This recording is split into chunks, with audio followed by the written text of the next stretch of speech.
Where are we now? Yeah, it's 1745. We slipped the late winter in because I'm finding that the first half, even though that was technically part of 1745, the first half of each turn takes a lot longer.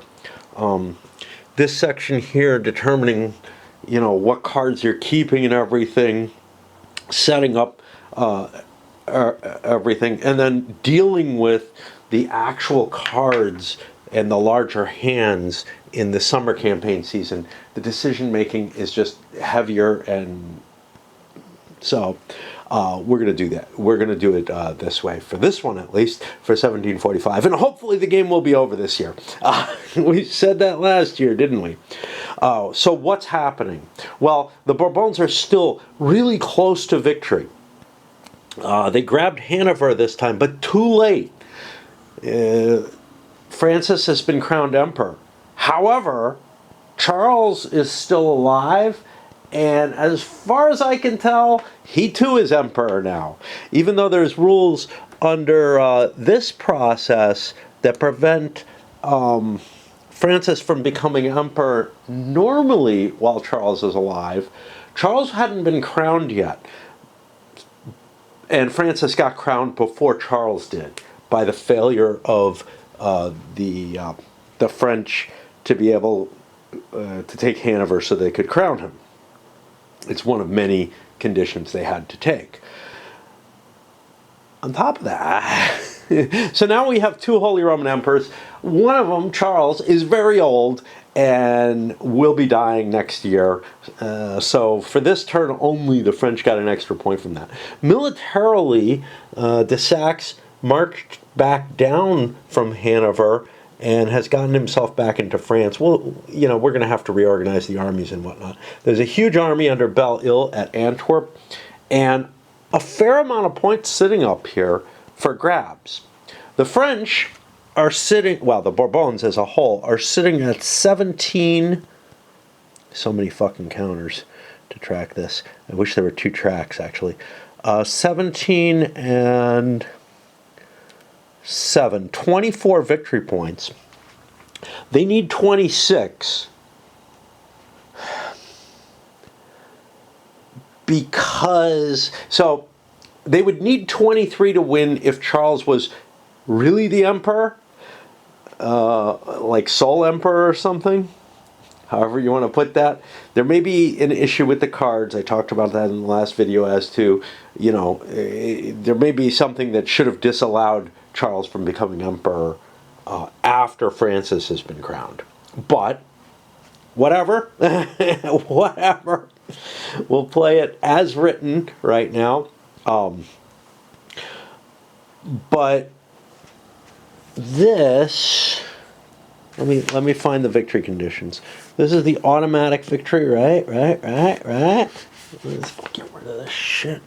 Need so many rules here. The Bourbon combined total is 23 or more, and Bavarian Charles is currently crowned as Holy Roman Emperor. You know what? You could argue he is.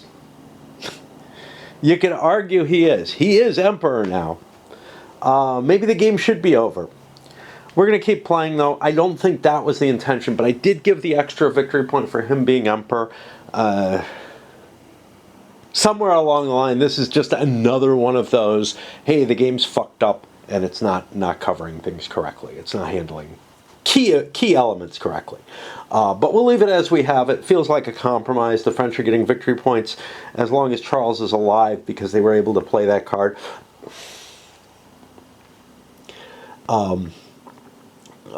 Crowning him even though Francis is already crowned.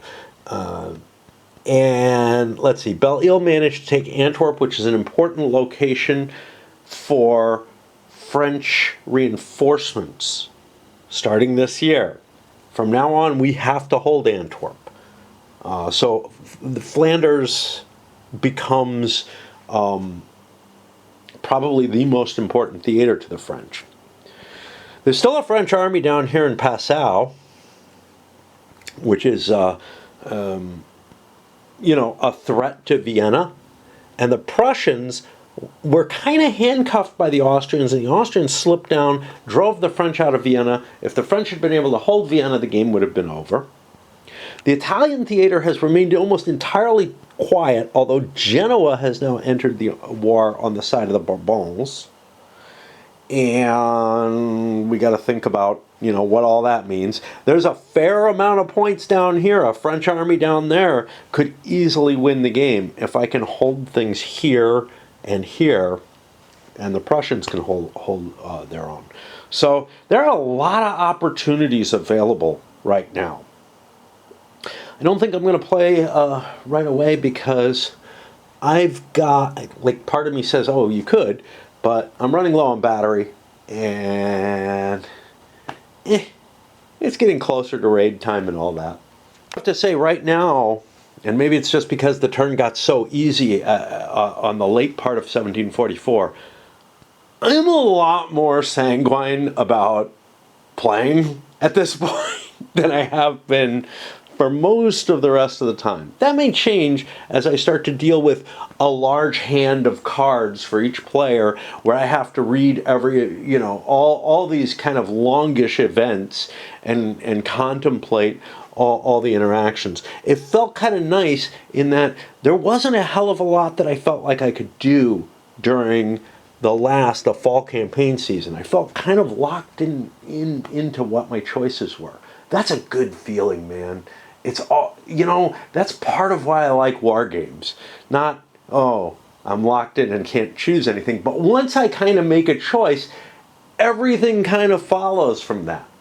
Well, this game, with all its meaningful decisions, CDGs tend to do that. A lot of modern designs tend to do that. They overwhelm me, and they make it an unpleasant situation. Along with a bunch of component issues that are problematic. And yeah. I suspect Clash of Monarchs probably has the same problem with some of the components, in that some of the cards are just too complex, and there's just too much going on. It's just too much for a CDG in some ways. Like, the format is not the best for presenting that much information. This one's an absolute royal mess, though, because they completely cocked up in terms of, it wasn't play tested effectively. The development side of it is a waste, but that's something else. Around with the reinforcement phase, I do find myself in a position where I think I'm going to have to revert back to doing the redeployments where they actually happen. Mainly, I was okay with the Spaniards, but when I get here to the Prussians and Austrians, the Austrians are going to be, they have a lot of choices of where to put their troops. I know where the Prussians want their troops to go. They're all going here. They can't put them in the invasion spaces.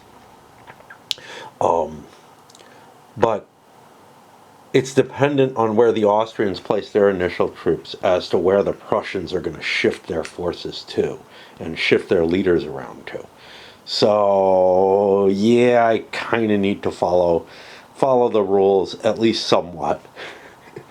I don't like having to do stuff like that because it would be easier to do the redeployment. It is important and very valuable that the draw segment comes after all of that, which means I don't have that whole handful of cards to help me decide where I want to set up and everything. Important point for Austria. Piacenza is no longer theirs. They can still place in Milan, but I can't immediately throw my reserves into the pragmatic army there. Now I can do an admin movement. But I could do that from somewhere else as well, right? I don't know if it's like four APs or 6 or something. I don't remember how many it is, but I'm going to probably just place in Milan. It's kind of weird. It's like, yeah, I need to do I need to have the Austrians down, and I did that. And then I decided, okay, let's just keep going, and I move on to the French. And I'm like, I can't figure out where the French armies need to be. Right? They don't have, their situation is so complicated. I need to just deploy my leaders and figure out what my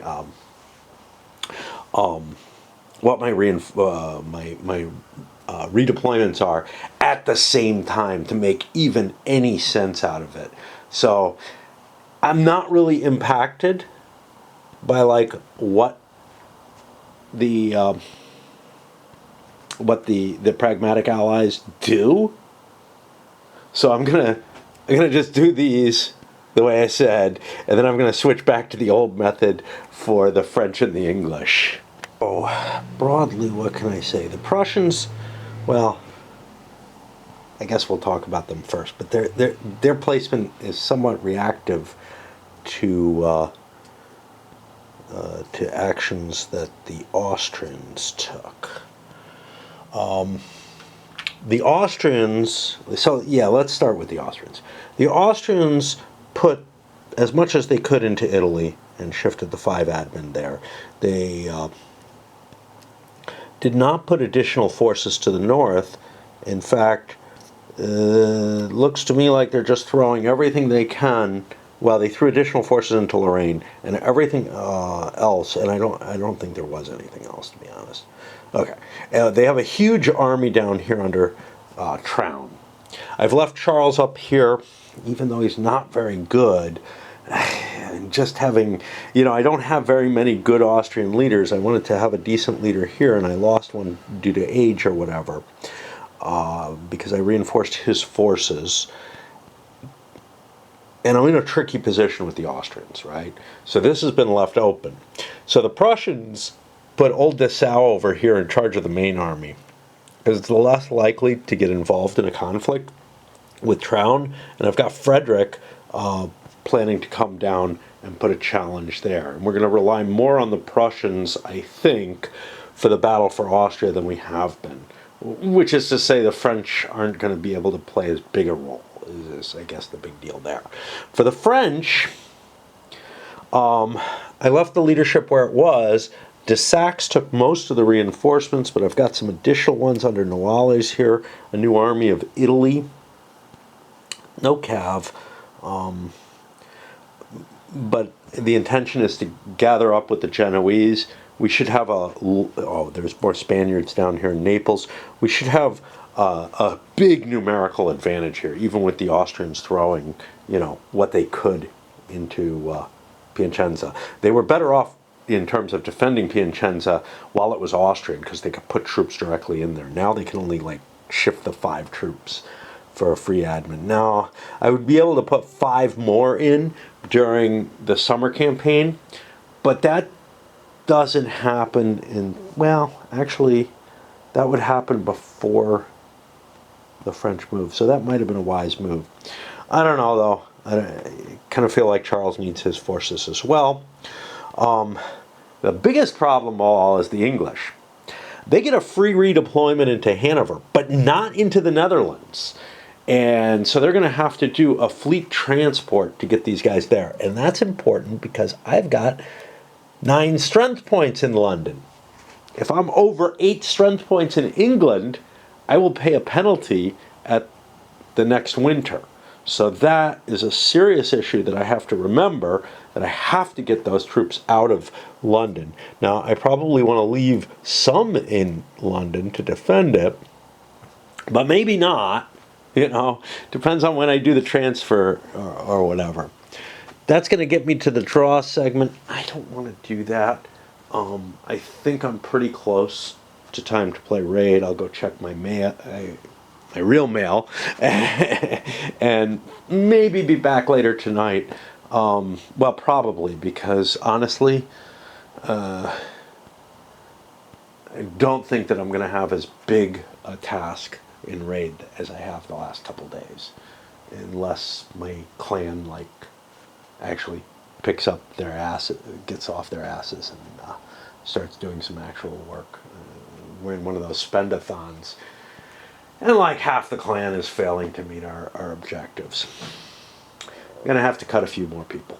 All right, here it is, late Wednesday night. I haven't had a nap. Have I? I don't know. No, I don't think I have. I'm a little tired, but again, raid not so demanding right now. Trying to think of what I want to do next. Got scary thoughts on that. But we are currently looking at the draw segment, and I expect, like, well, I've seen a lot of the cards, so it's not like next year it's going to be uglier, because next year we add another deck into, or another pile of cards into each deck. So that's going to be kind of difficult. This is something I'm not terribly looking forward to dealing with, but yeah, I guess we go ahead with it. And yeah, I don't know. There's something I wanted to say and I don't remember what. On my way down the stairs I was considering, I guess I'll say this,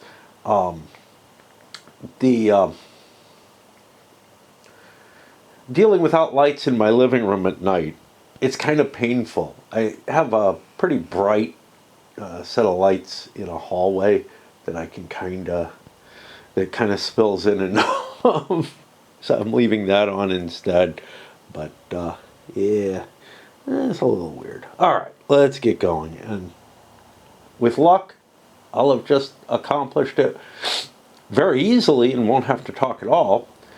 Much, much more likely, I will at least have to come online to tell you about some hard decisions that I have to make. I tend to highlight those. For me, they're kind of a negative. Well, and they definitely interfere with the pleasure of the game overall. But I think that they're of value to some players, and being able to see that kind of angst over these choices is, could be a positive point of view of the game for some. For me, I think it's a little too heavy in terms of those decisions. We're right back. One of the eternal questions of life is, when do you reshuffle? The Prussians ran exactly out of their deck at this point. The 10 cards they drew go out.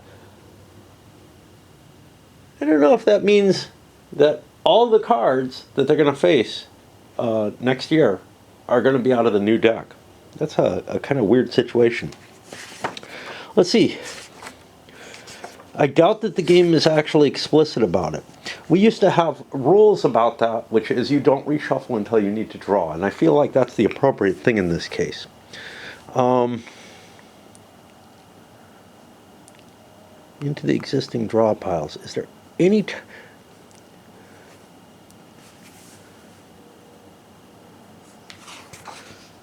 Yeah, I don't see any rules on when you reshuffle, but I think in general the idea is there is a draw pile still. It's got 0 cards in it, just to give you an idea of where I'm thinking. The mechanism of draw a bunch of cards, more than you're allowed to have, and have to discard some. So in France's case, they have to discard a minimum of 3 cards every year. Prussia, they can keep a couple of cards. It shows a flexibility in the design I kind of like. A way of expressing something that would be hard to express in any other way. I'm sure there are other ways you could design rules that could,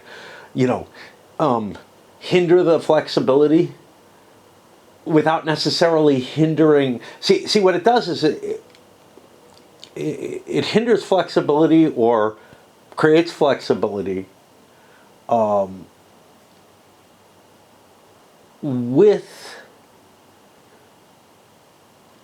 impacting the overall economic impact or power that each power has, if that's what you want to see the cards as. Consider it the overall economy, in the sense the cards you hold are what your value is. But it's kind of weird. Another weird factor to it, though, in addition to that, being able to say, look, you know, you're still only going to have 12 cards, but you get a better choice within your 12 cards, which may actually improve your economics a little bit, but not terribly much. Not to the extent that, like, being able to hold your whole hand that you drew would allow. There's also an interesting factor that's very much gameplay type stuff, which is the cards that you discard are gone for longer, right? So, for example, this turn, anything anybody discards, nobody ran out of their deck and got their previous cards shuffled back in. I think it might have been possible, but I don't know. I'm trying to think. I think actually you're always drawing a fixed number of cards. There will always be a fixed number of cards in each deck, I think, on each year. And that can be, you know, calculated and looked at. So I feel like there was actually a decision here that no one would get their wider war cards from 1743 and early war cards that were left reshuffled in when they hit 46. All they would have is the cards that they haven't yet drawn and used, and that Prussia, with its small deck, would get all of its cards. Is that true? Nah. Here's why. There are some cards that are removed from the game when played for event, and that wouldn't be otherwise, and that might have been reshuffled into the deck. I think it was last turn we had a full reshuffle. So, no, it's not perfectly tuned. It may be close to it, though. I don't know if Prussia has played like all their discard cards early enough that this is sort of the minimal deck that they could possibly get. Anyway, just some thinking in my head about the game design and the way the mechanisms kind of interplay. And me trying to avoid having to make the hard decisions. Things have been going pretty smoothly. I've had an easy time choosing. I did want to pick out on one card. Most of these are not written this way. So here's a Spanish colored, for no apparent reason. Well, because the event is. Major Campaign. 6 CPs of bonus activation for Spanish Naples, Genoa, Modena forces only. Fine. It says one-time event. Now, normally with one-time events, it means you write them down, and if played as an event, remove. Normally, the removals are not marked as one-time event. It is not. Oh, wait. Maybe it's here. If this is 1T. If this is card 7. Yeah. So this is under the French commands, even though it's a yellow. We had that before with Cartagena, which I also have in hand. Was looking at discarding. So I guess for some reason you write this down and remove it from your hand. Or from the card deck. Weird. Like, most of them, it either says one-time event or remove. Because, you know, even things that have a mnemonic value to writing them down so that, you know that they've been played, they don't have it. This almost certainly, I don't know, maybe there's a card that says, if Major Campaign F7 has been played, then you can do this or can't do this or whatever. I find that highly unlikely. It's such a generic card. I just don't think it is. Whereas other cards that you would want to remember just, get removed from play. Let's see if we have an example of one here. Here's one. Here's a Major Campaign. If played as an event, remove. No one-time event on here. Maybe it's because it has red text in 2 areas or something. These others. Surprise Invasion. This one might actually have an effect. Actually, no. The game just has to start with that. These are some French ones. If played as an event, this is Charles VII being crowned. Okay, that has a mnemonic effect in terms of the chart that's under that box now. Renewed French commitment. This does not get written down, it gets removed. This one actually does have impacts on other cards. It's just a weird, like, it's as though there was no guiding philosophy behind how to mark up the cards and whatnot. Some of them just do are represented in ways that you wouldn't expect. This before on a Flurry card. Carteret, Piedmont Subsidy, one-time event, great, whatever. Play after Lord Carteret, an AU Convention of Turin, or PE Treaty of Worms. Okay. All very interesting. Kind of feels like I shouldn't be able to do it now that Carteret's resigned. Same way as the Flurry card, the Flurry's indecisiveness or something. Some of them, you know, are specified, some of them are not.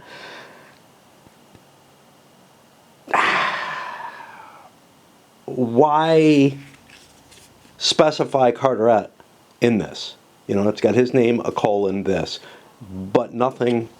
And again, maybe there was an intention that those cards cannot be used after that person, after, you know, that personage is out of power through, you know, either shuffling the mortal coil or retiring. But it feels very strange. This could have simply said Piedmont Subsidy. Another little note. Here's the Flurry's Jealousy. Can only be played if Flurry is still alive. Fine. Court Politics here. Now, these are listed as playable when neutral. That's fine. But the play of Flurry is still alive. I think this only applies to the top part of it. That's just the convention that I'm following, which means I can still remove Belle-Ile, which is pretty much the effect of the top part as well. So it's a similar card. This one's just, the top part's just more powerful if Flurry's around. Something seriously problematic. The top part must be within 2 seasons after Naples earthquake FOW event. We had that was quite long ago. I had to look it up, but that was in 42. At some point in 42, I don't recall when, but maybe in 43 I would have remembered, you know, how many seasons it would be. But right now it's clearly out of play.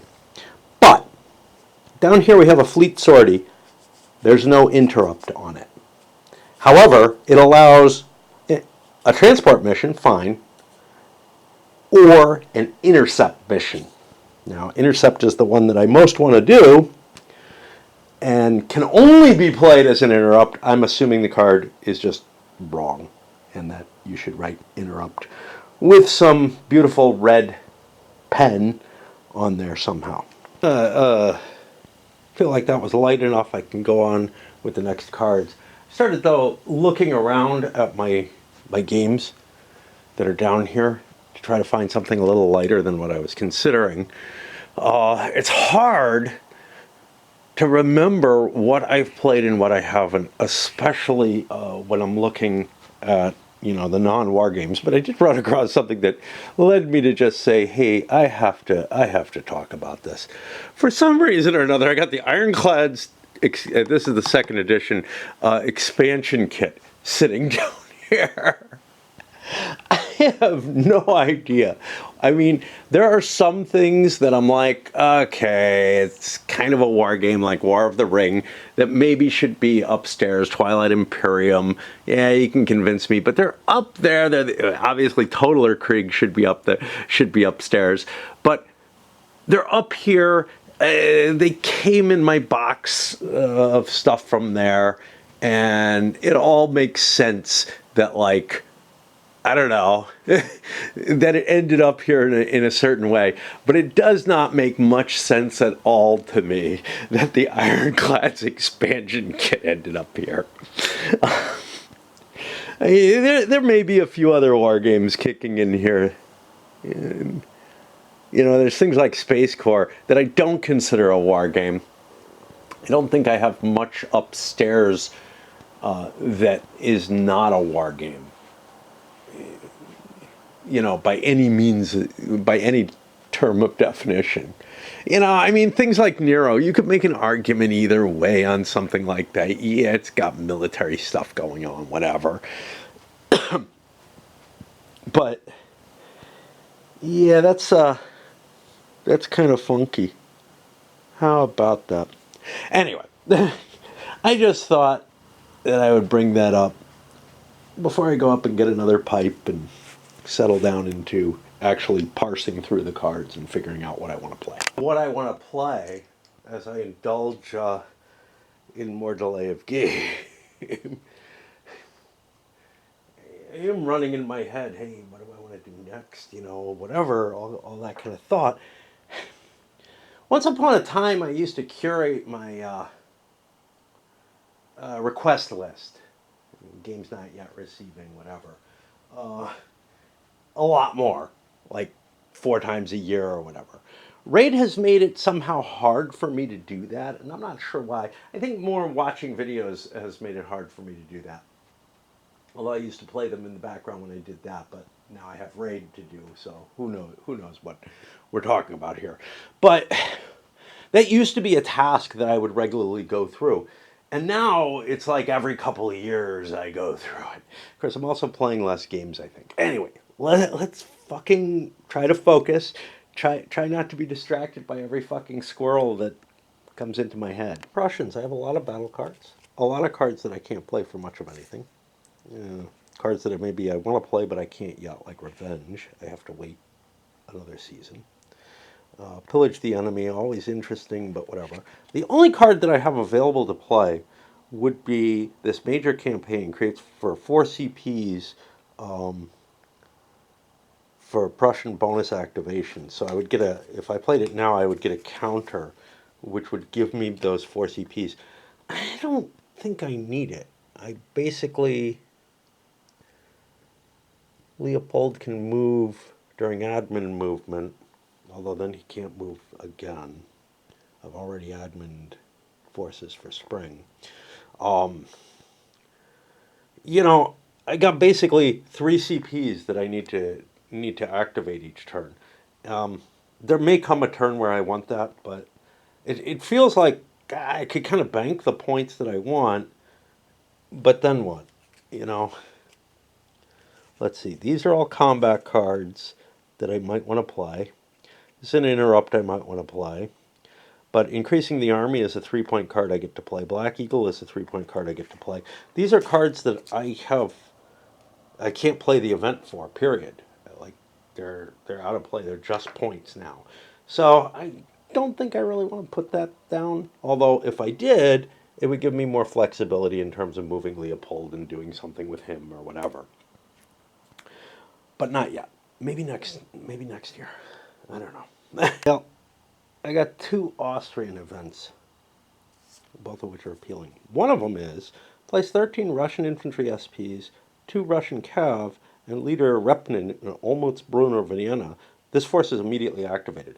This doesn't say bonus activation, so I think I can only play this in a campaign season if I want to get the activation. And I don't know. Which means I'm left with mounting power, which will give me a bunch of reinforcement points.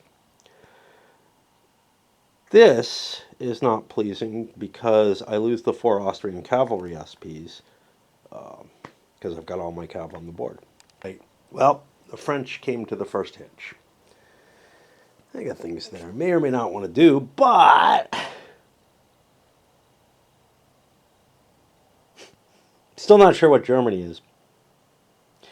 I can show you why, because so here, George II must be placed on the largest British force on the map in Germany and remain there for at least 2 seasons. I've been saying that's the German front. If that's the case, that's fine. But here, the French player places A.U. Charles as CIC of the largest force. In Austria, Germany, Prussia, or Saxony, you must command the force all year. Here's the problem.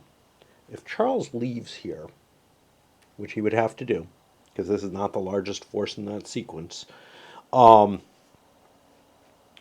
he would leave it with a no star leader in charge of the German front. Now, if we look at the leadership rules, and maybe I don't know what I'm remembering. Each player's highest ranked leader, if only theater command. In each of the three theaters, the largest force of each power at the start of the year must be commanded. Throughout each season, forces led by 2-star must be maintained as the largest in each theater. Yeah, I think I'm okay. I think I'm okay with having like no leader or a subordinate leader in charge there.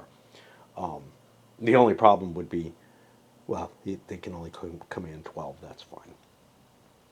Therefore, I've got a call between these two. But here was the problem that was more problematic. Return Montemar to the force pool. Okay. What does that mean? Force pool isn't really defined in this game. I've been talking about force pool over here. I think that means he goes back in a box or something and plays Gages with any Spanish-Italian force. That allows me to bring Gages in. Great, he's one of the dash line guys. I brought him in earlier, but that was wrong. Place Don Philip and La Mina. Well, we already got Don Philip somehow. He's not dashed, so he came in. So I don't know what would happen. Maybe he could come in early if you play this. Maybe not. I really don't know what it means. Like, okay. La Mina is not over there. He's over here. Never was placed on this because there's no space for him. As far as I can tell, he maybe should be in a dashed box under 41 because he can't possibly come in before then, I think. I'm not sure. Maybe he could come in 40, which makes it even worse. Is this an early card? Yeah. And transfer up to 8 SPs of infantry, 8 Spanish infantry SPs. 8 SPs of infantry SPs from Barcelona to Antibes. This is interesting.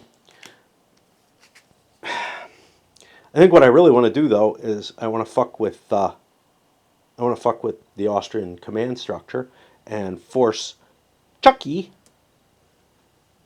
to now be in charge of Tron's massive army. Boy, that's a big demotion, in terms of capability. That's a big reduction in capability, is what I mean to say. So that's what I'm doing. But again, I'm running up against, I don't understand. Counter, I was going to play the Louis Must Lead card.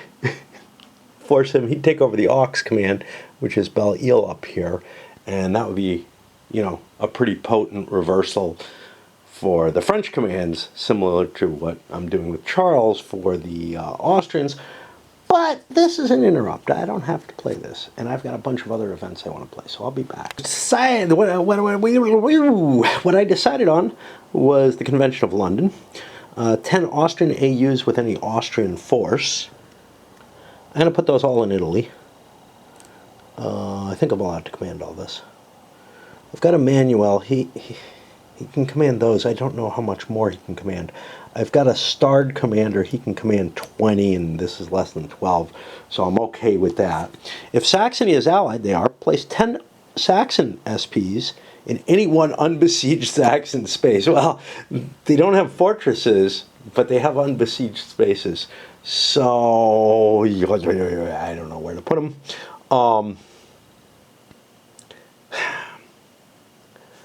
I think putting them kind of out of the way is probably my best choice. Oh, but there's a supply problem there. Yeah, I gotta put them here. And then the final spring thing is the treasure fleet. Okay. So, both sides have sorties. I'll be back. Wow. I don't have the troops. Okay. The French reinforcements, the French sortie, they used their sortie chit for that. I have another sortie card in there, but I don't want to use it. It's a battle card. The Brits are playing this one because of the confusion situation. They have an equally low-valued sortie card in their hand that could only be used. It doesn't have an event on it, but this gets rid of this stupid thing.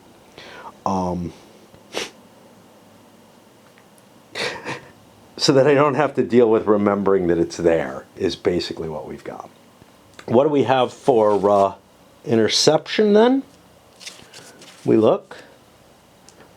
And we are at +1 from Carteret Resigns, and that's it. We didn't get Anson on the board. Oh, each force section's larger than the enemy fleet. I didn't pay attention to that, did I now? 10, 11, 12, 13, 14, 8, 10, 12. Yeah, it doesn't apply. And I don't think it would have last turn. But it might have because the French added 2, so I might have fucked up. Hey, I caught him. All right. We get to have a naval battle. How the fuck does that happen? Same modifiers. Neither side is 4 larger. The English are a +1.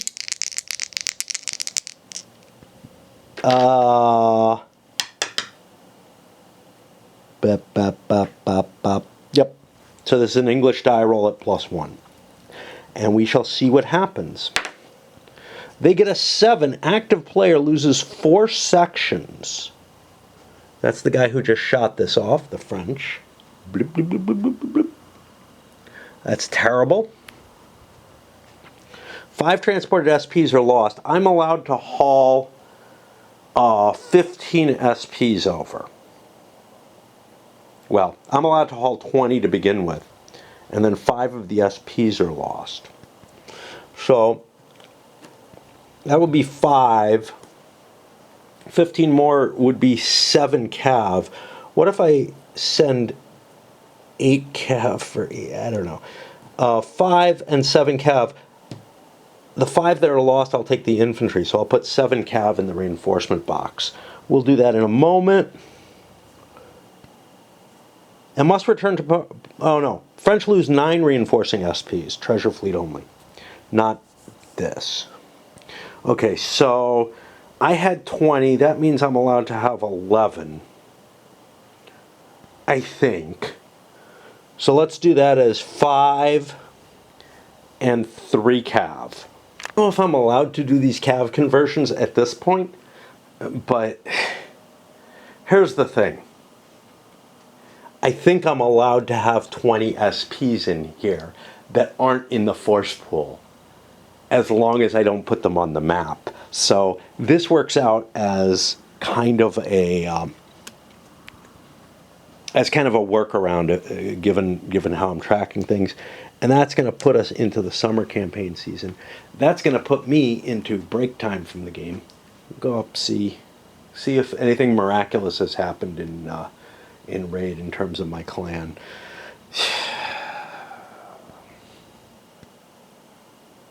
It's just like a third of the players are like not involved in this, which kind of sucks. All right, and we put the treasure fleet here, and yeah, Thursday around 6 or so, maybe later. It's kind of funny. As the days get shorter, I sleep more. That seems perfectly reasonable. I posted this on Facebook as well. So, except that I'm not up during the days. Like, the fact that I'm sleeping longer and the days are getting shorter means that I'm almost not up during daylight. I went to bed around 6 a.m. I didn't just wake up. I woke up around 3. But, I don't know. It's like I missed almost the whole day. I sat outside, read a little bit. A little bit more. I'm almost done with. The rules to what I thought was going to be the next thing I do. It's off. It's something that's gotten onto my request list, scoring at the top or whatever. Oh boy, is it a bad game. I forgot how bad it is. Anyway, I guess I'll try to do the Prussian.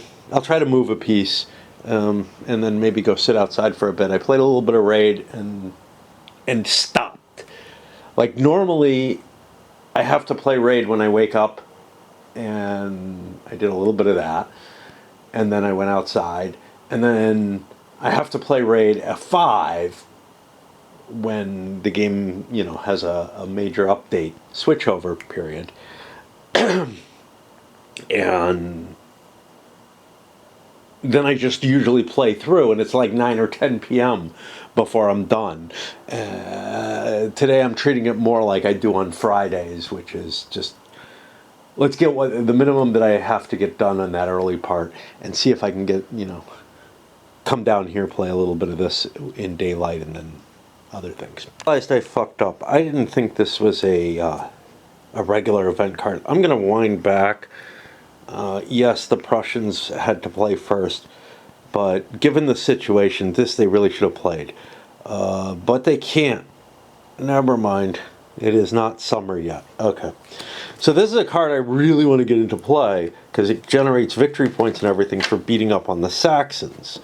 Now, I really want to hit the Saxons because they have this. But if I can occupy all the Saxon home territories, I get a bonus. And it doesn't seem to be at the end of a season or anything like that. So, yeah, it means spreading out some troops, but then I can admin move them back to where they need to go on another season. Okay. This is a problem that's consistent with this kind of game.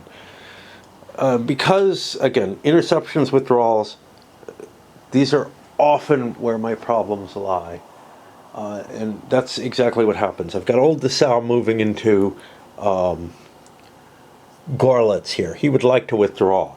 I don't know if he can without a leader, because each game is different, right? And it doesn't really matter. It's just like, as far as I can see, it does not require a commander. But I have to read through everything to find that out, right? And it's really an obnoxious aspect. I know that the die roll wouldn't require a commander, whereas interception would. So now on a 4 or more, I can fall back towards that fortress, which I cannot, and I'm caught in an ugly battle. Okay, here's another problem. We're back into the game, aren't we? Oh, there it is. Okay. I was looking for where the fuck is Saxon's army rating. It's on the French card. Now, the French aren't the ones who control them right now. You kind of wish, I don't know, the Austrians had them or something. I don't think the British can get them, which is dangerous because the Brits have the all other allies equal 5, which is like, whoa, they train the Saxons real special when they've got them. But the Austrians do not have them, even though they're allied with Austria right now. It's Bavaria could also ally with Austria. They're both on the French card. Yes, I see why you wouldn't want to repeat them, but yeah. I had real trouble finding it. I kind of glanced over France and didn't really see it. I was expecting either Prussia or Austria to have them. We got our first major victory with a +6 on the die roll. Both sides rolled a 6. We got a .25 attack. Ended up doing 6 hits. Oh, wait, maybe not. I don't know. What did I take? I took 2. Uh-oh. I may have won a major victory. I reached that 5-point aspect. Now, let's see. The defeated side lost 25% or more of its SPs, yes. And lost 5 or more, yes. The defeated side, no. The winner of a major victory. Okay, so it does not impact, it's not impacted by how badly, how much damage they did to me. So yeah, we won a major battle, which means, what? The winner earns a victory point, and the loser suffers a monarchical will. Saxony doesn't have monarchical will, but this is a big deal because this gives an event victory point to the Prussians, which raises their total victory points. And now what are we at? 7. We're at 24, 2 away, and we're not far. Worse, we made it into Schweidnitz, right? It was a long siege. But here's the key thing. The Saxons were unable to withdraw, so their entire force is there, which means, I think, another major victory.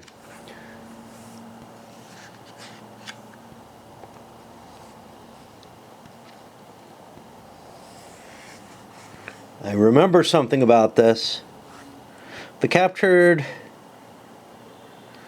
fortress yields 4 more captured SPs. It did. It wasn't an honors of war. The siege counts as a major victory, +1 victory point to the winner, and loser suffers another monarchical will. So that's another point that Prussia's picked up. We're 1 point away from reaching the victory point limit that we have to hold at the end of the game. I might as well advance to Glatz, I guess. It turns out that for Dessau here, I gotta make fucking change. For old Dessau here, the Saxons should not have withdrawn to the fortress. They should have withdrawn here, giving them an opportunity for another land battle. Because, I don't know. How many strength points were left? There were only 4 left. Right? Yeah, there were only 4 left, so it could not have been a major loss for them under those circumstances. I was not, not really had a full grasp on everything. I'm not sure. I knew that the fortress could fall and cause those kind of victory points. So I was just being stupid. Have I been being stupid with the pragmatics more often than not? Yes.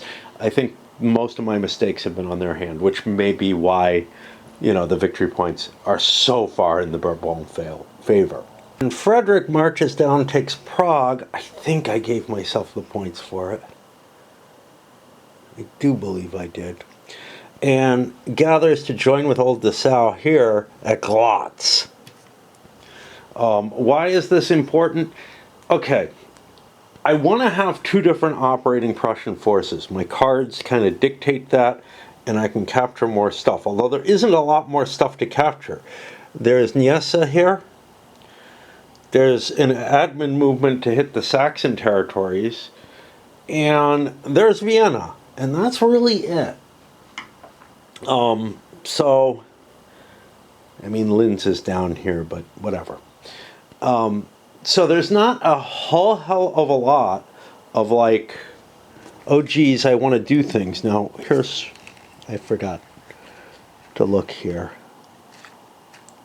I'm really bad with cards.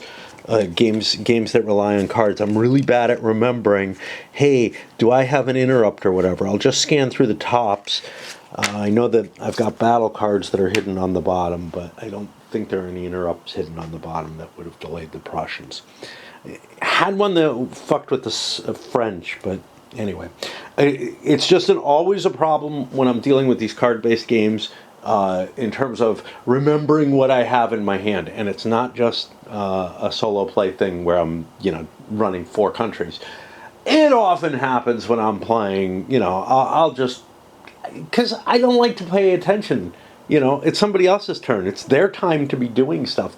I shouldn't be focusing on every little move that they make and everything, which is one issue with the interceptions and everything.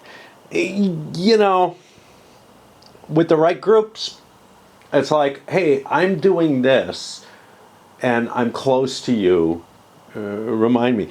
But unlike a big hex game where somebody can call, that's an I go, you go type game, where somebody can call your attention to, hey, I'm kind of moving close to you, you may want to pay attention. Here, everything on the fucking board is close to the other player, so you're always engaged. Now, again, some people want to always be engaged. I want to be able to relax, right? So there's 2 different issues. One is when I'm playing solo, the cards are distributed through a lot of different hands, and I'm really not aware of where they all are. When I'm playing and of course, there's no way that I would ever bring this game to play opposed, right? It's got way too many flaws, and it's not. So there's some games that have way too many flaws that I'm willing to willing to make an exception for. EU is one of those few where it's like, look, you can't get this anywhere else. Okay, you can't get this experience anywhere else. But with this sucker, yeah, as a game experience and everything, it's not all that different from a lot of other CDGs. Clash of Monarchs would be a much better choice to bring forward. Anyway,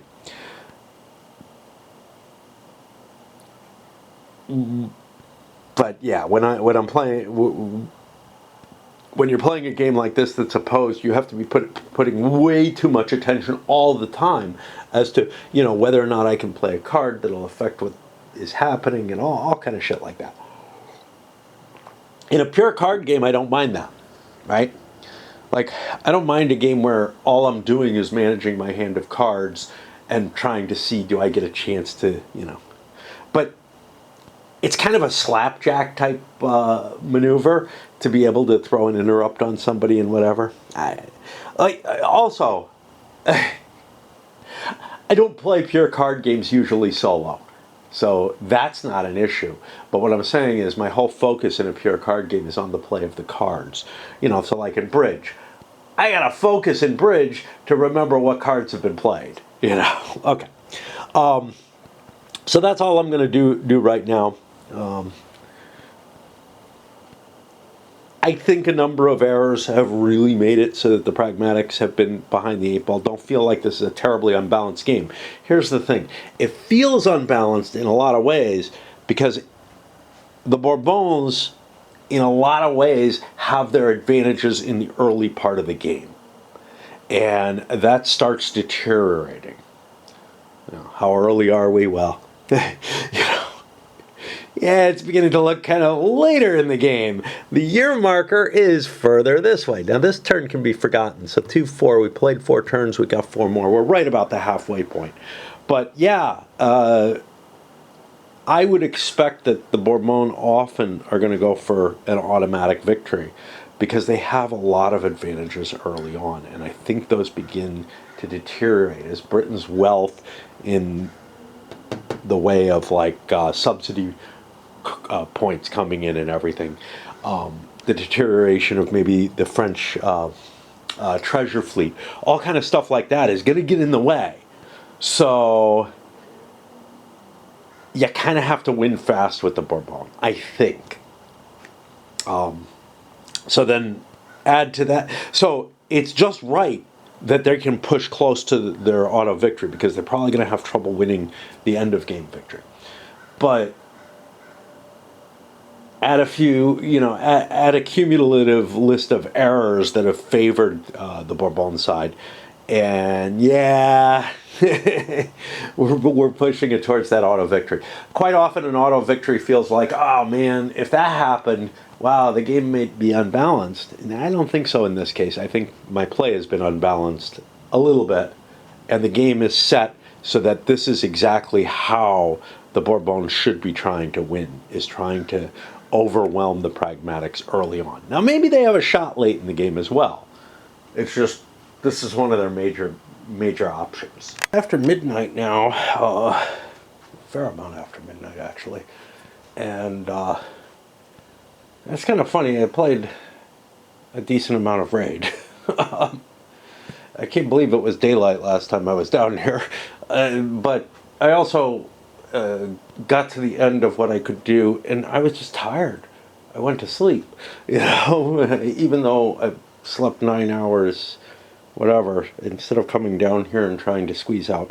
I've got about 30 to 35 minutes before something new shows up in Raid that I can do. That's about the time it takes to move a piece in this game, so that sounds pretty cool. I know this is totally uninteresting, but this is about the only thing. Yesterday morning, my neighbor across the street leads what seems like a kind of normal life in the sense of, I mean, I don't know what normal is and what it's not, but he seems to lead a regular pattern where he gets up maybe at 6 in the morning or something. I know, whatever, he has to start his fire when it gets cold, but it just always seems to get up at a certain time and goes to bed, and it's like, the lights go out somewhere between 10 and 11 p.m., usually, I think, on the later side. But yesterday, there were lights on at his house at like 4 a.m. Nothing going on. It wasn't like an emergency or anything as far as I could tell. And this sounds so unimportant, but it's the kind of shit that I would, talk to my wife about, And I don't know what else, It's like I don't have contact with anyone. But, and then his lights were out early tonight. I don't know if he's going fishing or something. That's possible. I know he's the kind of outdoorsy guy. Okay, so I'm on the Austrians. All right, I'm going to activate the Russian card. By the way, a note was made by someone, which is that combat cards that can be used in combat, should have a little crossed swords on them. They don't. They just don't. They say battle card up in the corner. They don't have crossed swords up here on the seal. I was looking at this because this was the one I had the big question about. It certainly does not. The battle card is down here, not where, I could see missing something like that. That was, I think that's something from Clash of Monarchs, but whatever. It wasn't covered here. So anyway, this card is painful, but I want to play it. Frederick's Nightmare. This allows me to place the Russians, and Olmütz is one of the places. Graz is another. What is the other? Vienna? Yeah. This force is immediately activated. This sucks. Here's why it sucks. What I'd like to do is bring those forces into Vienna and move that combined force. I can't do that because only this force is activated. I want to get these troops on the board, though, so that's important. Worse, the Russian force is 15 strength points. I can only move 12 of those with the leader that it gives me. Whatever. I'd ask how he got there. A few options. I came in and I attacked, took that. I have a whole bunch of movement points. I could just get up to here, but couldn't actually open up a siege on them. That doesn't seem worth it. It seems like I'm just putting something out there for Freddy to go attack. I could move through here to get there and perhaps take Prague, but Frederick would have basically a 50-50 chance of intercepting me on my way.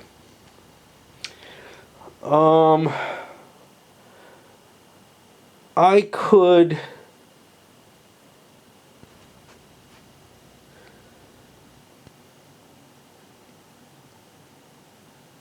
If I move in here, Frederick can to try to pick up these troops. Not that I can pick them up right now, but I could like kind of, shift troops back and forth. I think the only thing I can really do of any value is go join Chucky and, say, okay, we did something. We did gain a victory point for Brunn. That helps the situation. It's down to 16, 23, 27 at this point. But 26 is victory. I can't let... Yeah, I cannot let this stand. Uh-oh. Well, this may have been a dumb move. I had to take things. I think if that's the case, I have to cut through Kulkin there, or whatever it is, and take my shot at it. Okay. Do that we will. I'll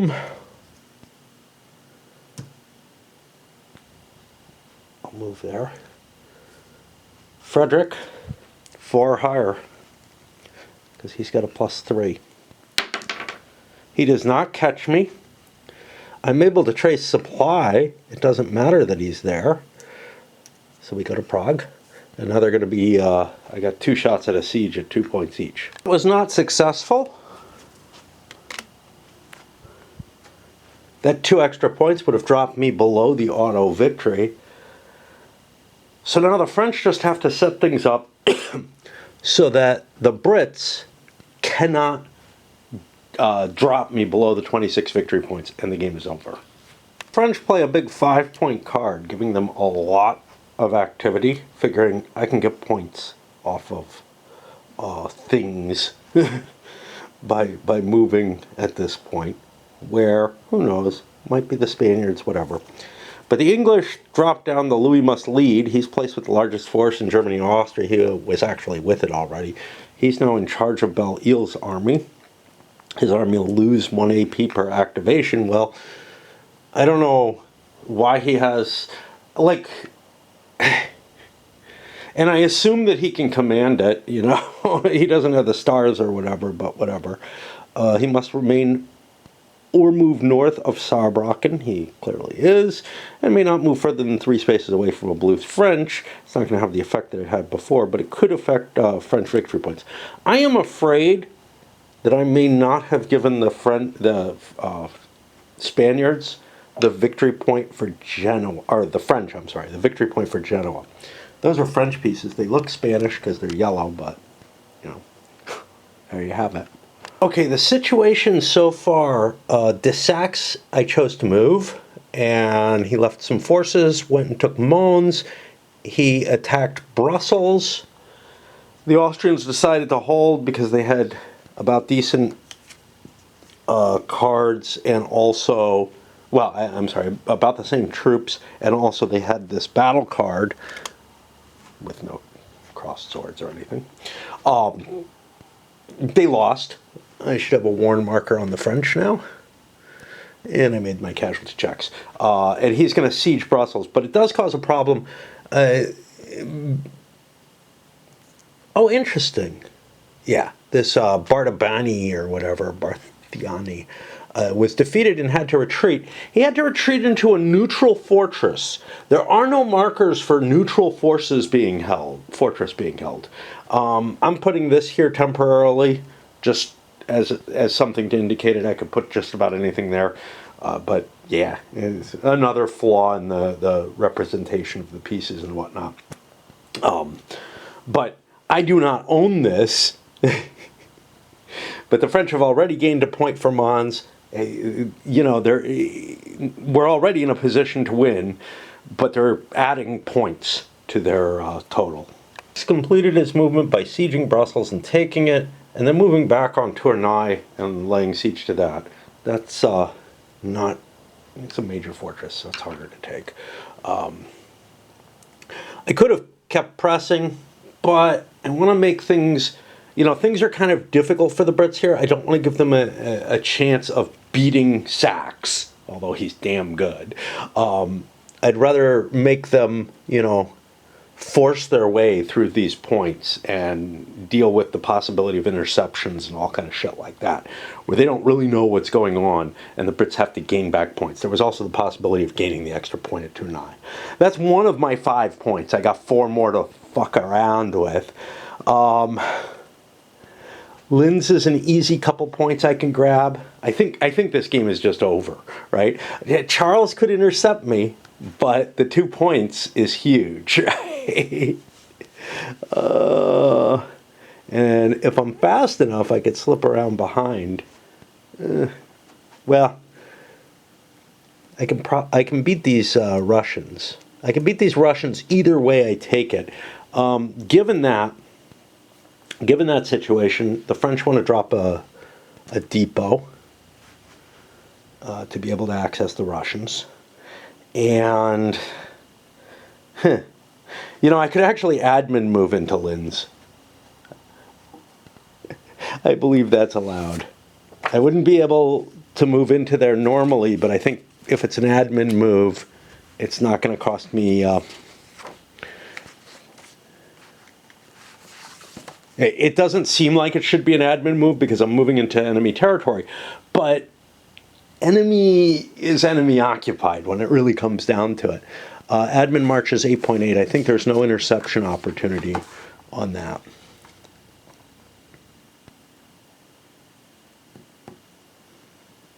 Just like a normal. Thanks, great.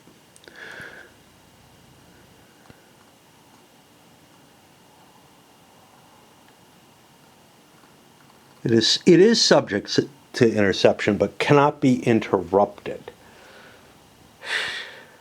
Yeah, so I think I do that. Again, this should have happened before I did any of this, but I have trouble parsing what I'm going to do in these disparate theaters with my card. There's some potential effect to that, but I've been being very loose with it. So yeah, I'm going to do an admin march from... We'll send a Bavarian there.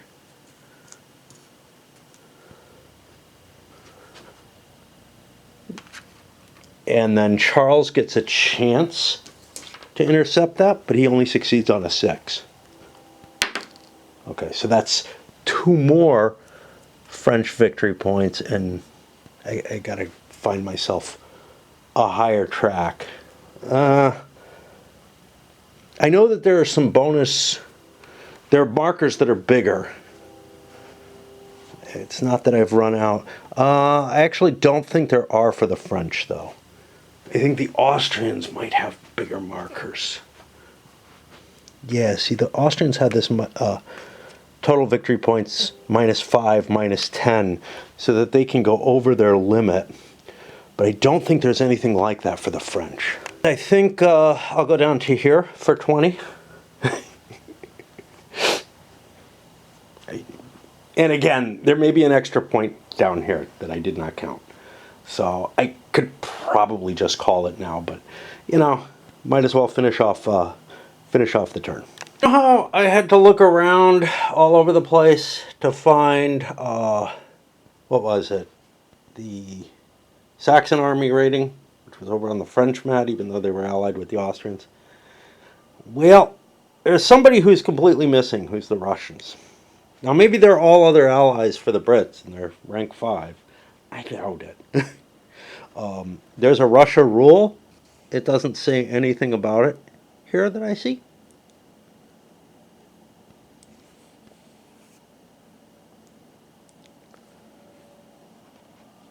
The card that brought them in didn't say anything about it. We don't have it here. What are we calling it? It's Army Ratings. Let's see if maybe they're all listed somewhere. 13.3. I highly doubt it.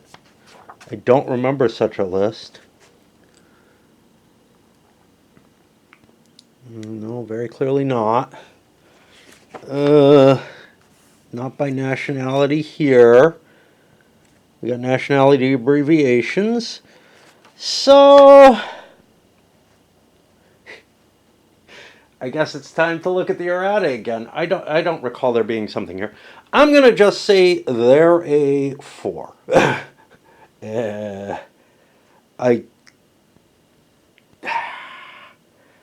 It seems likely, but it's hard to tell. But it seems likely to me a 4 would be appropriate. I'm not going to bother going up and looking at the errata or whatever. I don't see it there. Like most things in this game, there's just a problem. Oh, we got all the modifications to interception, and I didn't realize there were. Like mixed force is one. There are modifications to withdrawal, too.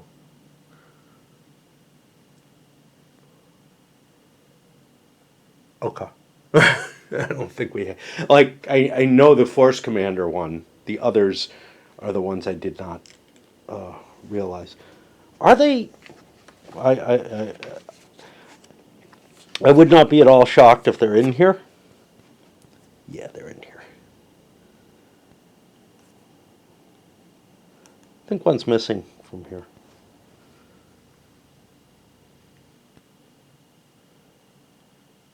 Yeah, the consists only of is not repeated in the rules. Annoying.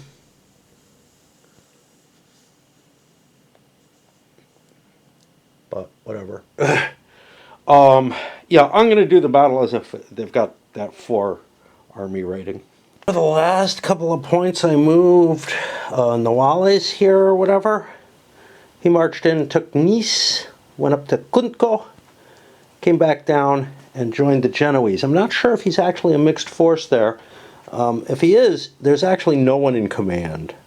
Because there are no Genoese commanders, and that just causes me problems.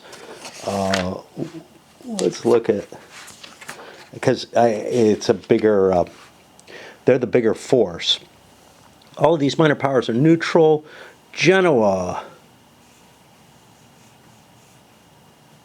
I don't see anything that says anything funky, so I'm going to take him off there.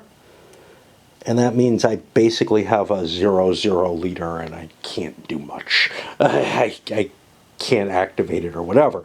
I could activate a portion of this force and take it out, but this will help remind me that I can't take all those Genoese with me. I could take 4 of them with me. In fact, I could actually express it this way. Leave the rest in the fortification. Whoever's down here, Liechtenstein was unable to intercept. He tried. That puts us at, the victory points have continued to increase for the French. It's going to be a lot of victory points, more than the English can possibly get back. I could quit right now. I'm 1 card away from that. Actually, it's more than they can get here, but we don't know. There might be event cards that are going to change the victory point total, etc. But everybody's pressed, like, the Brits are pressed really hard for generating enough points here. I don't think they have victory point cards that give them more than like 1 or something along that line. And right now, leaving Genoa out of the question because there may be an extra French point. I'll have to recount that. We're at 21, 28, 31 victory points. So, yeah. Now, one of the things about the auto victory is that if you put a rule in play, like I kind of feel like there should be, that distinguishes between who wins out of the belligerents on, say, the Bourbon side in this situation, and it would definitely be France, then what you might end up having is pathological situations where some players, because of their view of what victory means, would end up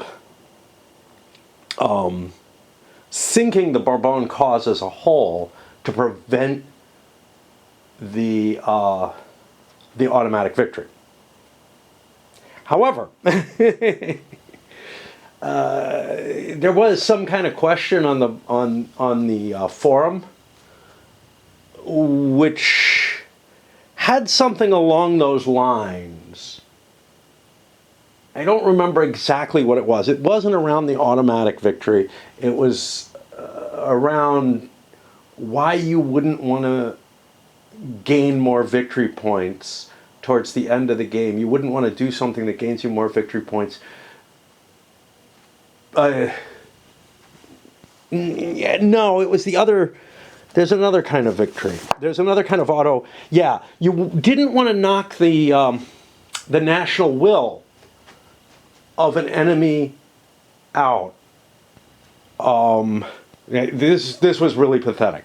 So it was possible that the game could end with, say, the pragmatics, the Brits being, down here or whatever. There's some condition that allows for that.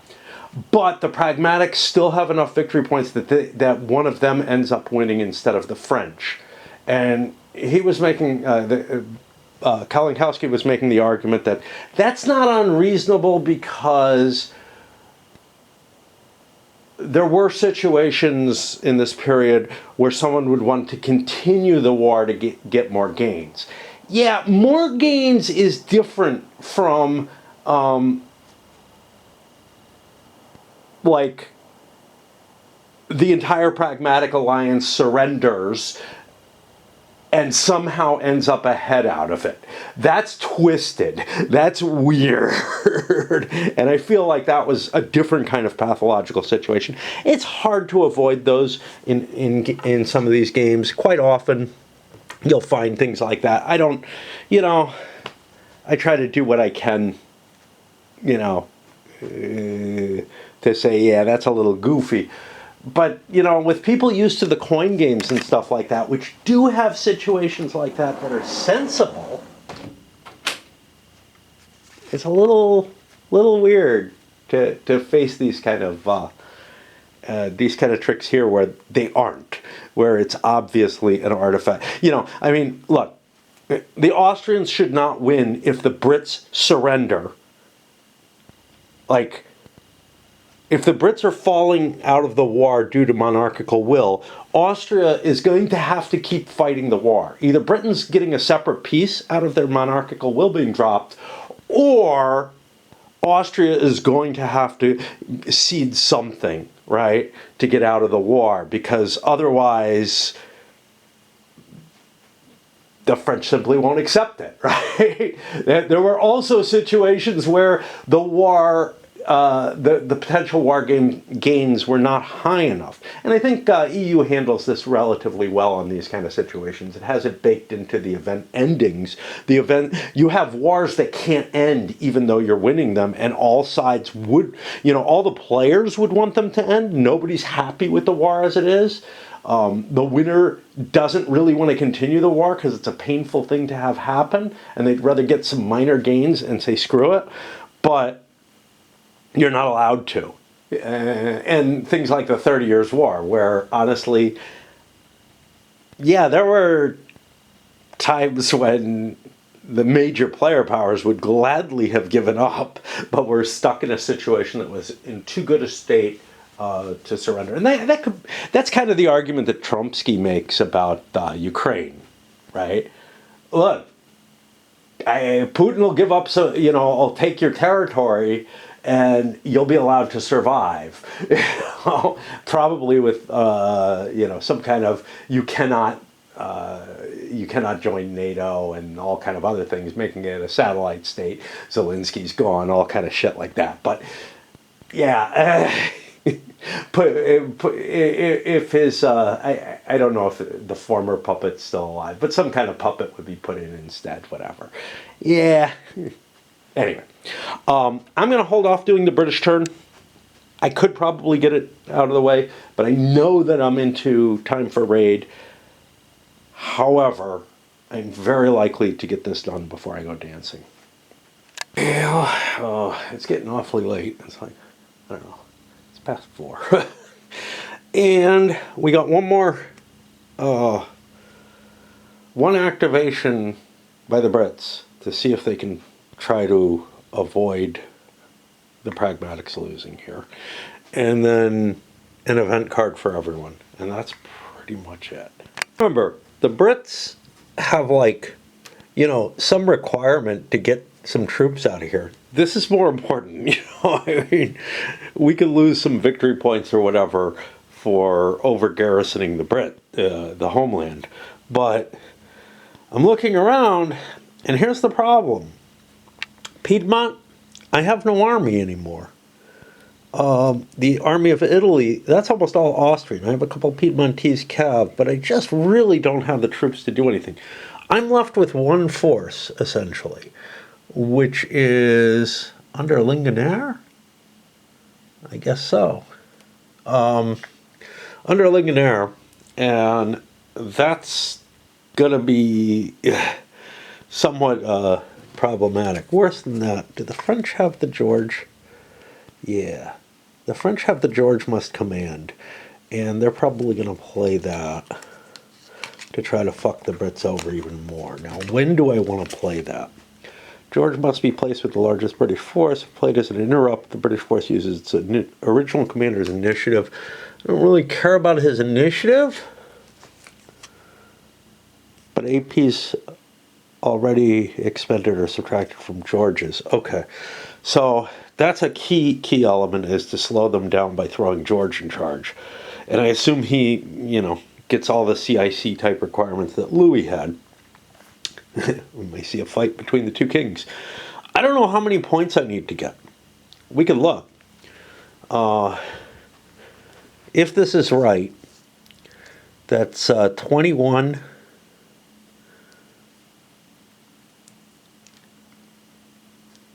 25, 32. I thought I was at 33, but okay. 32 points. I have to get 6. It's just not going to happen.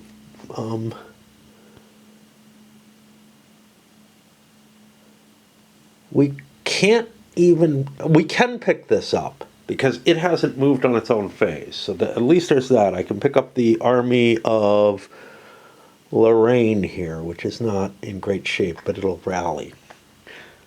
Okay. Worse than it seems. So George has a mighty 5 activation points. He loses 1 off the card down to 4. That's shitty. Right? Oh, no. That's Louis who loses 1 off his card for some reason. Okay. But I am a mixed force, and I want the whole force, so that's -1. Yeah, I'm going to be a mixed force anyway if I pick those guys up. And Louis has managed to intercept us as we move into Brussels. I didn't want to use Saxe for this, not mainly because his force is much smaller. I can use one or the other. I can't, there's no coordination, you know, let's catch him in a pincer movement or anything like that. Let's use our radios for it. So we're going to have a battle. Well, it's going to cost George an AP, so he's down to just 1. He can only switch 1 point, is essentially what it comes to. Unless we have a major victory here, which would be another. Actually, that doesn't even hurt the French victory points. So, yeah, the important thing is taking French victory points away. And what else? Oh, we can bring the troops from the fortress out and include them in. There was something else. Oh yeah, this is what I had to look up. This is the moving force, even though I was intercepted. So George gets the capability to declare if he's attacking or defending. Draw is an infantry slaughter. Add 2 DRM to the side with the higher army rating. That's the Brits. They have a 5. The French only have a 4. So we're looking up. There were no cards that either side has. We're looking at a +1, +3 at this point. Who has cav advantage? This is the Ox. +3. There's 6 there. 2, 4, 6, 7, 8, 9, 10. I'm not big enough to get a bonus. So +3 to the Brits. I don't know the size of the armies. I can't count. This thing's just such a mess to count with so many different nationalities in it. I don't like that. You know, rather than have lots and lots of individual army counters and things, I think if you're going to have off-board, you know, holding boxes, instead of holding all the counters, you should have a track. That keeps track, kind of like the Zucker games do. That keeps track of how many strength points are on. Well, the Zucker games divide it by command, but still, it still works the same way. So the Brits get a 5. That's going to be 15%. The French get a 10%. The French are at. I'm sorry, we're both way over, right? We had better be. 10, 16, 17, 18, 19, 20, 21, 22, 23, 24, 26, 30, 34, 35. Okay. So we're going to be looking at, what were we at, 5? 5%. Jesus. And the French are also going to be at 5%. The French have a larger force, so they're going to win the battle. And that's pretty much it. It really is, because the Brits aren't going to have a point to do anything with. They could take this for a point, but that doesn't actually help them. Wrong I was. Actually, they both lost 2 strength points. The sizes were about equivalent. The percentages were the same. I thought the French had enough more that it would make a difference. So both get a worn marker. That's going to reduce the damage. The English are in a position where I either move away or I spend on another attack. We'll spend on another attack. What the hell? Time we get a different advantage. Opening bombardment, add 1 SP to the defender. We'll make the French the defender then. Again, I'm not sure when you're supposed to be able to do that. It's not covered in the rules. But instead of a +3, we're at +2 because we lost whatever the hell the bonus was. I don't remember what it was. Oh, better army. No, we're at +1, right? Yeah, we're at +1 only instead of +3. So significantly worse. Now it's 6-5. I think we're both above 30 still. But the Brits do a 10%, so we actually get a victory. It's not going to be a 5-point victory, though. It wasn't a major victory. I'm sorry. The French lose 1 victory point due to this. Now, I didn't look. They might have had the subordinate thing. But that drops them down to 20. The Brits are in a position where they're sieging, but they don't have any points left. Which means we do a final supply. I can get rid of this. This doesn't matter. This doesn't block, and I can supply from the Dutch city, so no problem there. But, get rid of these cards. Now, we hit the event card segment, and we'll run through this as quickly as I can. In case something happens, the Prussians are playing Revenge. The Austrians have an interesting card they could play, this Treaty of Berlin, but it would end up giving the Prussians a victory point. We definitely don't want to do that. So, we'll skip that. Just seeing if there's any victory points kicking around. It's not going to be enough. See anything that changes the victory points at all. We have the Treaty of Nymphenburg here. The Bavarian subsidy marker would come on the board. I can't find it. I know I have it. I saw it somewhere, but it doesn't. Maybe it's in here. Yeah, there it is. Nymphenburg rewards. I guess that's what it is. I don't know where the hell this is. I don't know why this exists, to tell you the truth. But we'll put both there because whatever. Brits didn't have anything for points. That means there's one more thing left. And it is Fortunes of Power. This could change something. I doubt it. We are in 1745. Charles of Bavaria dies. That means if the French were getting additional victory points, which may or may not have been cheating. I don't remember if I decided to do it or what, but it's over if it was happening. So, what are our points? And if they're close, I may have to count to see if I left one off the French. But no, they're not. It's 27-31. So I've got like 5 points more than I needed to have an automatic victory. Now, from the automatic victory, again, there's problems if you do this. I could look here and say, hey, if this was the end of the game, what would we be sitting at? Austria's at negative. They're at a loss. What's this double star? Okay. Britain is at -4. That's probably not good. Britain's at a loss. Prussia is at 9 or less. They're at a loss. Would they get anything out of it? I don't know. France might abandon them, given how well they're doing here. France is at 20, which is definitely a decisive victory. Spain is at 4, it looks like, which is a marginal victory. And Piedmont is at a total of 2, not having been beaten up particularly, which is a loss for them as well. That's Piedmont victory conditions if Bourbon joins. Sorry, two. Two is a marginal victory. I don't know what that would mean.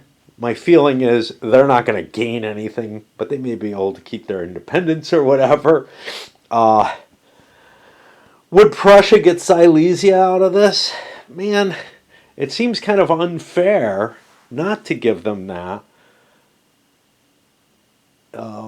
It looks to me like with the Elector of Bavaria being knocked out, though, who else is going to get any rewards out of Austria?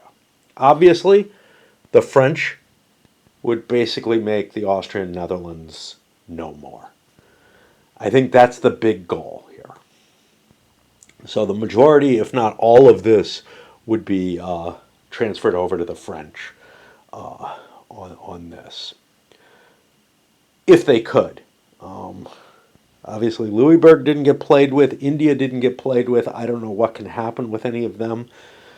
We had the Siege of Louisbourg card, but yeah. So that's where we have it. In terms of wrap, look, like I said at other times, this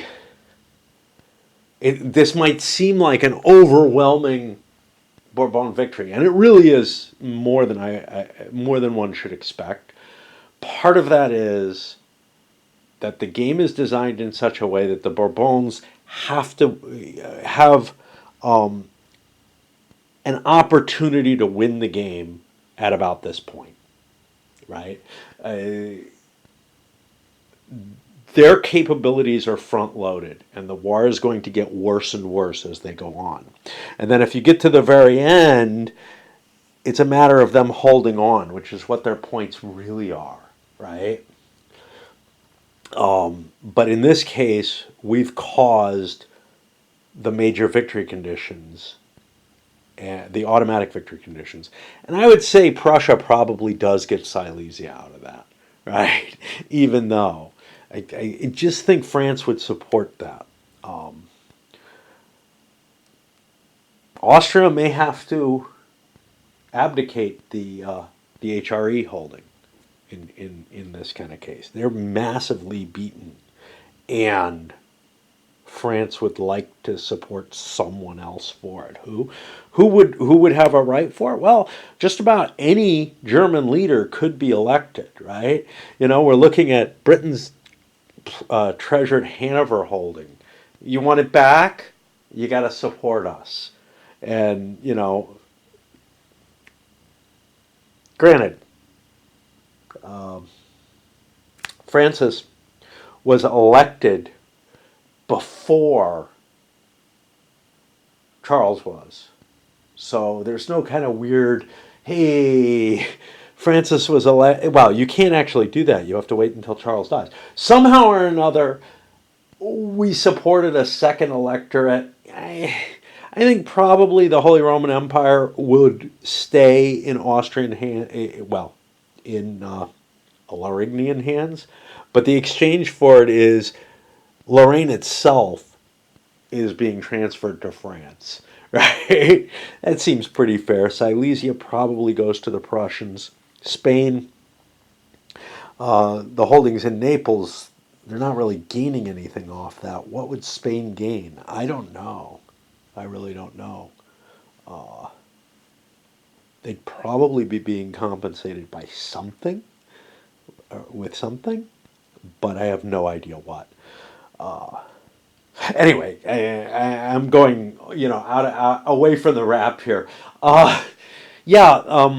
In addition, I made some serious blunders with the pragmatics. Some of them encouraged by things like the cards, like battle cards that have it down, that are only battle cards on the bottom half, stuff like that. That was more recent. I think there were other situations where I got myself in trouble with them. So, for example, fighting the Prussians. It looked like I was doing well, but it ended up putting me in a position where I was vulnerable to the French grabbing Vienna, for a time and all kind of ugliness happening down there. So that's about it. I'll be coming back with a review. I don't know if I'll do that before I go dancing. It's late, but and I have more raid to do and everything. But this is not the game I was hoping for. It is not a polished product. It's not a finished product. It's one that GMT had to put out, an entire replacement rule set, playbook, play aids. They put counter additions. Honestly, the counter fixes, some of them were the counter mix was just too small for the original game. Some of them were some little errors. But for the most part, the counter fixes aren't that big a deal. The big deal is that they had to put out a whole new rulebook, a whole new playbook, extra replacement play aids, replacement cards, not the entire deck, but a fair number of cards had to be replaced. And it still wasn't ready. Like, you have to have the feeling that Kalinkowski and the developers, given that there were 5 developers, came to conflict after conflict, and I don't know how they finally landed on a developer who said, okay, you can publish it, and then how they got around to, okay, it's fine anyway for investing the money in terms of the reprint and everything. I think what ideally, GMT would have looked at the reprint thing, would have insisted that somebody else take over the development of that. And that person, I think, would have said, we should just fucking refund everybody their money. This game is a disaster. It really is. This is not up. Even after the replacements, even after the errata that they put in after the replacements, which is 8 pages long. Okay, it's not all errata, but they found necessary to publish 8 pages of something called errata, even though some of it's like bibliography and stuff like that. What the fuck? There's just stuff you've crammed in the errata. Make that a separate document and publish it separately online or whatever. But anyway, even after they did that, it's still not a workable finished product. It's something that feels like it's, maybe should have been sent out to playtesters in this form for a new playtesters for a blind test, and then all kinds of problems would come back. I have no idea how the playtesters allowed this to come through the way it is. I have no idea how the developers didn't just put their foot down. Although I have the feeling that they did, and then it was like, well, we have irreconcilable differences. Let's switch developers again. You shouldn't be going through 5 developers, though. Well, four, because a fifth one seems to have okayed this, and I don't know if it's the same person okayed the edition that was first printed, that also okayed the fixes for it, but the fixes are way too small for the problems this game has. And on top of that, you've got component issues where the cards are harder to read than they should be. They have too much information. In a lot of ways, I would say that somebody should have said, look, this game is not ready, and I don't think it can be. I think the component issues of putting this much complexity on the cards is just not a wise move. And you should be reverting this to I don't know, not year 1, but maybe year 3 of the development or whatever. This was out there being made for a long, long time. And it's because Clash of Monarchs was so good. Complex, but good. This, I don't feel like it hangs together terribly well. Is it playable? Yeah, maybe on Vassal, where the game enforces the rules. Anyway, I'm going into the review stuff here because I really don't think I'm going to be able to get back and review it real quickly. This is just shit that I've said earlier, and I'll say it again when it's review time. But yeah, in a lot of ways, this is just an unmitigated disaster. Now, is there a cool game underneath here? Yeah, there is. There is still, but I don't think that any kind of patches like they tried to do could have solved all the problems that were here.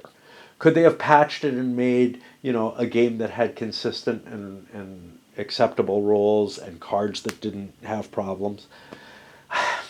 Yeah, but there's still an underlying problem with putting too much shit on the cards and too many special rules in here and all kind of stuff like that. It is a much worse condition than, it's a much worse version of the Clash of Monarchs type thing. And it's a shame because there's no one, who in the gaming design side of things who knows more about this subject matter than Kalinowski does. He had brought some really cool ideas both to this and he brought some great ideas to Clash of Monarchs, made it a classic, and then he brought new, really cool ideas to this, but also overburdened the card, the CDG style game, with too much information on the cards, too much going on in them, too much text on them, and then the busyness of the information that they're meant to convey, in addition to all that text, just brings it way over the line and makes it not a good fit. Yeah.